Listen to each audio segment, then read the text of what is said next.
Sweden में शोधकर्ताओं ने सूअर की त्वचा से प्राप्त कोलेजन से बने बायो इंजीनियर्ड कार्निया प्रत्यारोपण द्वारा मानव के अंधेपन को दूर करने हेतु एक सफल विकल्प विकसित किया है। नमस्कार, आप सभी का स्वागत है बातें यूपी की में।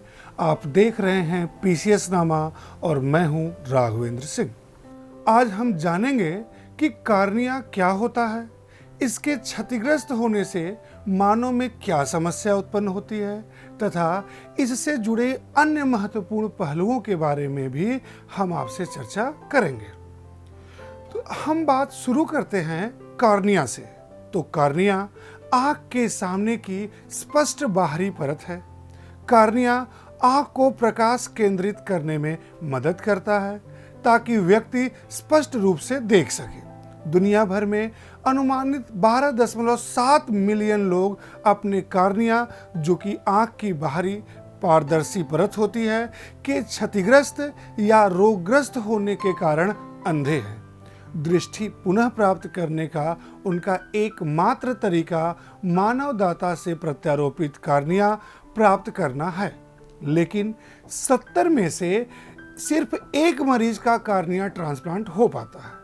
इसके अलावा जिन लोगों को कार्निया प्रत्यारोपण की आवश्यकता होती है, उनमें से अधिकांश निम्न और मध्यम आय वाले देशों में रहते हैं, जहां उपचार की सीमित संभावनाएं होती हैं। अब हम आँख की कार्निया से संबंधित एक बीमारी केराटोकोनस के बारे में समझने की कोशिश करते हैं। तो केराटोकोनस तब होता है जब मानव आँख की सामने की सतह कार्निया पतली हो जाती है और धीरे धीरे एक शंकु के आकार में बाहर की ओर निकल जाती है। शंकु के आकार का कार्निया धुंधली दृष्टि का कारण बनता है और प्रकाश और चकाचौंध के प्रति संवेदनशीलता पैदा कर सकता है। केराटोकोनस आमतौर पर दोनों आंखों को प्रभावित करता है, हालांकि यह अक्सर एक आंख को दूसरी की तुलना में अधिक प्रभावित करता है। यह आमतौर पर 10 से 25 साल की उम्र के लोगों को प्रभावित करना शुरू कर देता है और यह स्थिति 10 साल या उससे अधिक समय तक धीरे धीरे आगे बढ़ती रहती है। अब देखते हैं कि यहाँ से यूपीपीसीएस की प्रारंभिक परीक्षा में किस प्रकार के प्रश्न बन सकते हैं। तो जो प्रश्न बन सकता है वह अब आपकी स्क्रीन पर दिखाई पड़ रहा होगा। चलते रहने।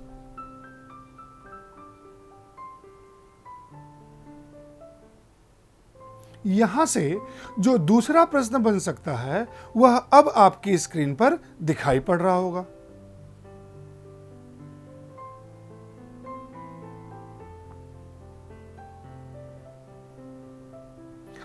शोधकर्ताओं ने सूअर की त्वचा के कोलेजन प्रोटीन से बना एक इम्प्लांट विकसित किया है जो मानव कार्निया जैसा दिखता है।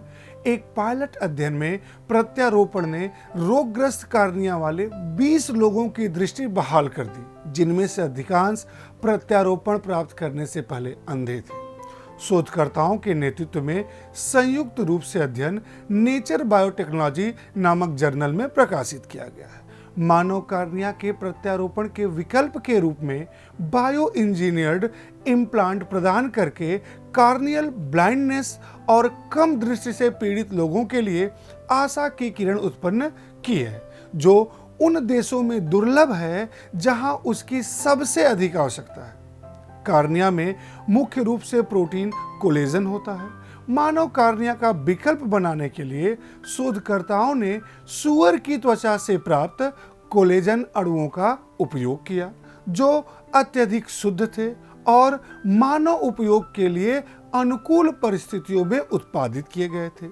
इसमें उपयोग की जाने वाली कोलेजन प्रोटीन सूअर की खाल से प्राप्त की जाती है, जो कि खाद्य उद्योग का एक उप उत्पाद है, जिससे इसे आसानी से प्राप्त किया जा सकता है और यह आर्थिक रूप से लाभप्रद हो सकता है तथा यह पहले से ही ग्लूकोमा सर्जरी के लिए चिकित्सा उपकरणों में उपयोग किया जाता है।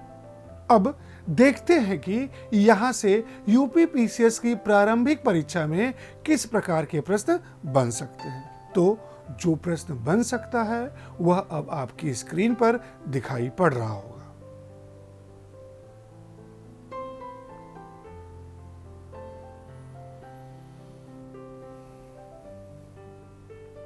शोधकर्ताओं ने केराटोकोनस रोग के इलाज के लिए एक नया न्यूनतम इन्वेसिव तरीका भी विकसित किया है।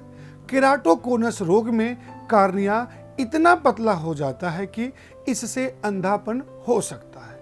आज उन्नत चरण में केराटोकोनस रोगी के कार्निया को शल्य चिकित्सा द्वारा हटा दिया जाता है और एक दान किए गए कार्निया द्वारा प्रतिस्थापित किया जाता है, जिसे सर्जिकल टांके का उपयोग करके उसी जगह सिल दिया जाता है। इस तरह की सर्जरी जटिल होती है और केवल बड़े विश्वविद्यालयों के अस्पतालों में की जाती है। अधिकतर अस्पतालों में एक कम जटिल विधि का उपयोग किया जा सकता है, जिससे अधिक लोगों की मदद हो सकती है। इस विधि में सर्जन को रोगी के अपने ऊतक को हटाने की आवश्यकता नहीं होती है। इसके बजाय एक छोटा चीरा बनाया जाता है, जिसके माध्यम से प्रत्यारोपण को अंदर डाला जाता है। इस नए सर्जिकल तरीके में किसी टांके की जरूरत नहीं है। कार्निया में चीरा एक उन्नत लेजर के जरिए उच्च परिशुद्धता के साथ बनाया जा सकता है, लेकिन जब भी जरूरत हो सरल शल्य चिकित्सा उपकरणों के साथ हाथ से भी यह काम किया जा सकता है।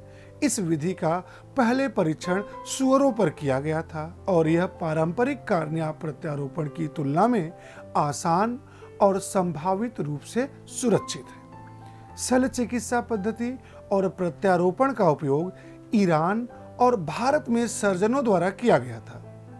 इन दोनों देशों में जहां बहुत से लोग कार्नियल अंधापन और कम दृष्टि से पीड़ित हैं, लेकिन जहां दान किए गए कार्निया और उपचार विकल्पों की बहुत अधिक कमी है। 20 लोग जो या तो अंधे थे या उन्नत केराटोकोनस के कारण दृष्टि खोने के कगार पर थे, उन्होंने पायलट नैदानिक अध्ययन में भाग लिया और बायोमटेरियल इम्प्लांट प्राप्त किया। ऑपरेशन जटिलताओं से मुक्त था तथा ऊतक तेजी से स्वस्थ हुए और इम्प्लांट की अस्वीकृति को रोकने के लिए इम्यूनोसप्रेसिव आई ड्रॉप्स के साथ 8 सप्ताह तक का पर्याप्त उपचार किया गया। जबकि पारंपरिक कार्निया प्रत्यारोपण में दवा कई वर्षों तक लेनी होती है, जबकि इन रोगियों का 2 साल तक इलाज किया गया और उस दौरान कोई जटिलता नहीं देखी गई। प्रायोगिक नैदानिक अध्ययन का प्राथमिक उद्देश्य यह जांच करना था कि क्या इम्प्लांट उपयोग के लिए सुरक्षित है। इस हेतु कार्निया की मोटाई और वक्रता को सामान्य कर दिया गया। समूह स्तर पर दान किए गए ऊतक के साथ कार्निया प्रत्यारोपण के बाद प्रतिभागियों की दृष्टि में उतना ही सुधार हुआ जितना कि पहले से अपेक्षित था। ऑपरेशन से पहले 20 प्रतिभागियों में से 14 नेत्रहीन थे। 2 साल बाद उनमें से कोई भी अब अंधा नहीं रहा। 3 भारतीय प्रतिभागी जो अध्ययन से पहले नेत्रहीन थे, ऑपरेशन के बाद उनकी दृष्टि सही हो गई 6/6। परिणाम बताते हैं कि एक बायोमटेरियल विकसित करना संभव है जो मानव प्रत्यारोपण के रूप में उपयोग किए जाने के लिए सभी मानदंडों को पूरा करता है, जिसे बड़े पैमाने पर उत्पादित किया जा सकता है और 2 साल तक संग्रहित किया जा सकता है और इस तरह दृष्टि समस्याओं वाले और भी अधिक लोगों तक लाभ पहुंच सकता है। यह विधि दान किए गए कार्निया की तुलना में न केवल सस्ती और आसान है, बल्कि इसमें कम जटिल प्रक्रिया की आवश्यकता होती है और इसे काफी लंबी अवधि लगभग 2 साल तक के लिए संग्रहित किया जा सकता है। तो यह बात थी बायो इंजीनियरिंग से बने कार्निया और उसके उपयोग की। अगर आपको अभी भी इस विषय से रिलेटेड कोई संदेह है तो आप कमेंट बॉक्स में अपना प्रश्न पूछ सकते हैं। मैं यथासंभव कोशिश करूंगा कि आपके प्रश्नों का जवाब अवश्य दूं। इस एपिसोड में बस इतना ही। हम फिर मिलेंगे एक नए टॉपिक के साथ। तब तक पढ़ते रहिए, बढ़ते रहिए। नमस्कार।